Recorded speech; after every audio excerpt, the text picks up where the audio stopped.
Halo bos, assalamualaikum warahmatullahi wabarakatuh. Welcome back to my YouTube channel Zakaria Sidi.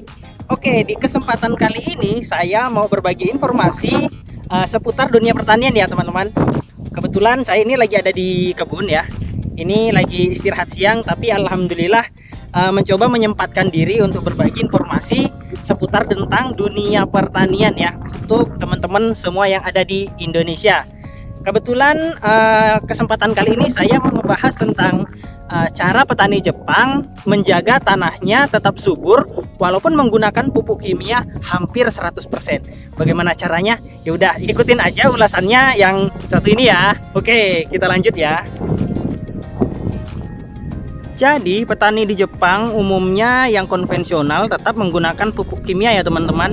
Bahkan pupuk kimia yang mereka gunakan hampir 100% loh. Mulai dari kapur, fosfat, NPK dan lain sebagainya ya. Bisa kita lihat pada lahan ini. Nah, ini ada lahan yang udah ditanamin oleh selada merah dan selada hijau keriting ya. Dan di sebelah sana ada lahan yang belum ditanamin. Nah, bagaimanakah cara mereka menjaga tanah mereka walaupun menggunakan pupuk kimia yang ya bisa dibilang hampir 100% lah ya. Rumornya yang beredar bahwa penggunaan pupuk kimia yang berlebihan akan membuat tanah menjadi keras. Apa benar? Ayo kita simak.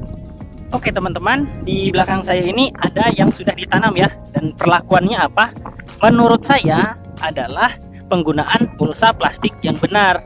Karena apabila penggunaan mulsa plastik ini benar, ini dapat menjaga kesuburan tanah walaupun menggunakan pupuk kimia hampir dengan 100%.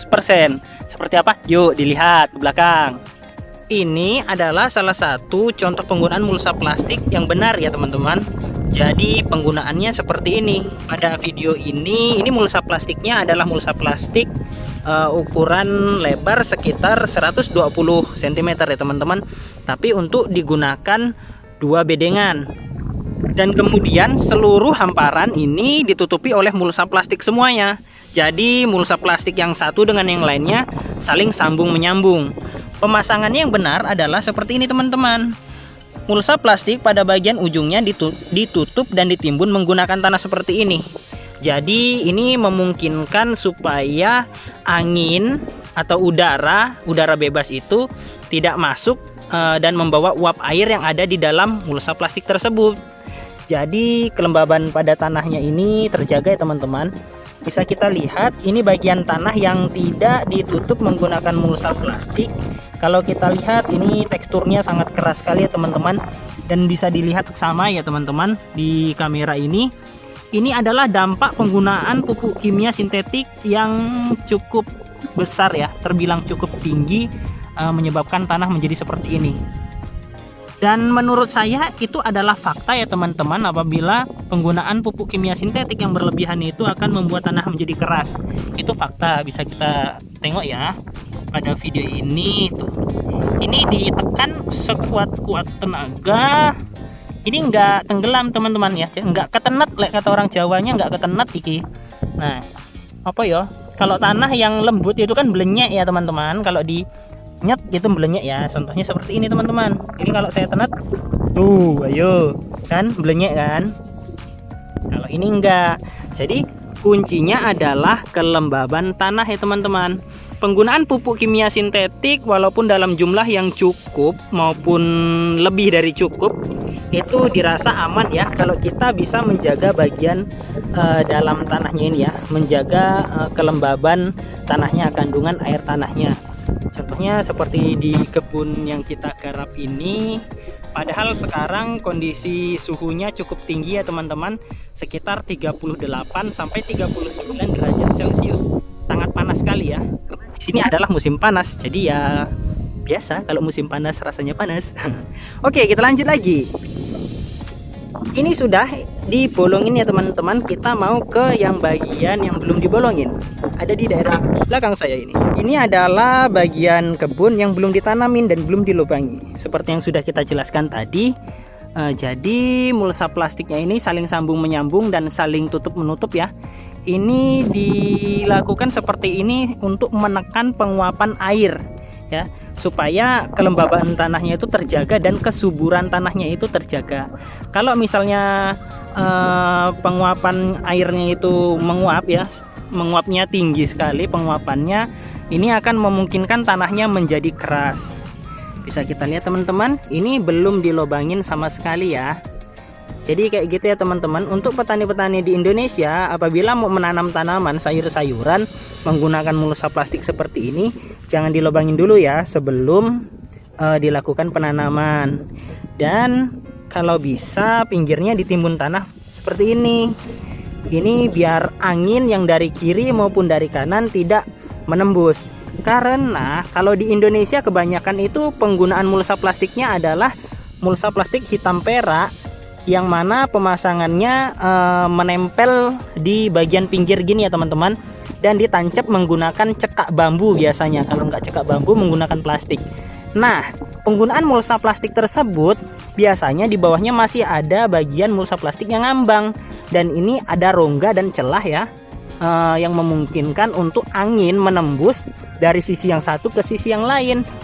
Apabila angin itu menembus dari sisi yang satu ke sisi yang lain, dia akan membawa uap air yang ada di dalam tanah, yang akibat penguapan yang terjadi oleh ini nih, matahari. Ya, penguapan yang terjadi oleh matahari biasanya akan membawa bulir-bulir air ya di bagian bawah mulsa plastik ini. Nah, kalau kena bawah air itu nanti dia bisa menguap. Apa yang terjadi kalau misalnya kandungan airnya itu hilang, tanahnya akan menjadi keras. Sebagaimana contoh di Indonesia bisa kita buktikan biasanya kalau bedengan ya.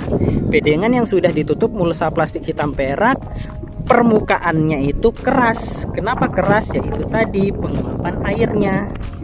Dan masih ada rongga ya teman-teman. Mungkin seperti ini kebunnya di Jepang bisa untuk menjadi referensi teman-teman di Indonesia ya.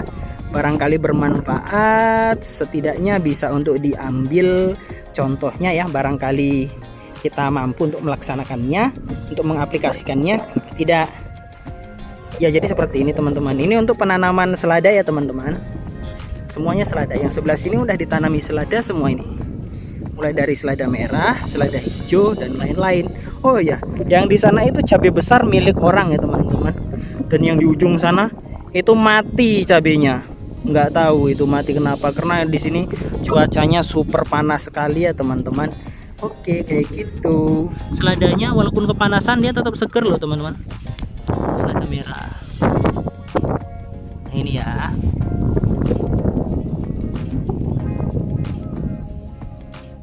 Oke, kira-kira seperti itu teman-teman. Jadi untuk para petani Indonesia, semangat terus ya untuk mengolah ladangnya. Yang pertama, tingkat kegemburan tanahnya harus lebih bagus ya. Harus lebih gembur supaya perakarannya bagus. Kalau perakarannya bagus, serapan unsur haranya juga nanti akan bagus, dan sayurnya juga akan tumbuh dengan bagus. Kayak gitu teman-teman. Dan untuk teman-teman yang menggunakan mulsa plastik, alangkah lebih baiknya pinggirnya ditimbun tanah ya teman-teman ya. Oke, setelah ditimbun tanah, jangan dilubangin terlebih dahulu sebelum mau dilakukan penanaman. Oh iya, biasanya ada pertanyaan nih. Kalau misalnya menggunakan mulsa plastik dan pinggirnya ditimbun, itu biasanya akan ada pertanyaan seperti ini. Kalau di Indonesia biasanya kan melakukan pupuk susulan. Itu bagaimana untuk cara melakukan pupuk susulan? Oke, kalau misalnya pada sayur daun-daunan seperti kayak sawi, kubis, dan semacamnya ya, sayur daun-daunan, kangkung mungkin ya, kangkung menggunakan mulsa plastik, itu pupuknya saya rasa cukup untuk 1 kali aja ya. Jadi di awal sebelum pemasangan mulsa, jadi kita nggak akan repot melakukan pemupukan ulang. Nah, kalau untuk tanaman-tanaman rambat ya seperti kacang, timun, buncis, dan lain sebagainya, ataupun kayak terong, cabai, apalagi ya, DLL dan lainnya, saya rasa begini teman-teman. Kalau yang saya lakukan di sini, kasusnya pada cabai ya, itu alangkah lebih bagusnya kita mencukupkan pemberian pupuk di awal ya. Jadi pupuk dasar sekaligus pupuk untuk berikutnya. Dan pengaplikasian pupuk berikutnya bisa ditambah menggunakan pupuk daun. Kita bisa menggunakan pupuk buah maupun pupuk apa ya, untuk batang itu ya, kita melalui semprot. Nah, itu salah satu solusi yang bisa kita terapkan. Jadi sepengalaman saya di sini dalam perawatan cabai ya, cabai kan Kalau di Indonesia banyak sekali ya rutin menggunakan pupuk susulan. Kalau di sini menggunakan semprot ya teman ya, pakai sprayer. Dan kalau misalnya yang mampu dan punya, bisa menggunakan mesin kompresor yang untuk nyuci motor itu.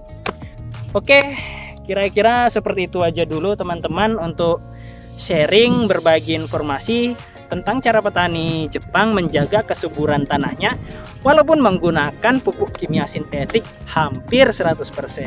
Untuk teman-teman yang selalu support channel kita, saya ucapkan terima kasih banyak untuk supportnya hingga channel kita ini bisa berkembang terus ya.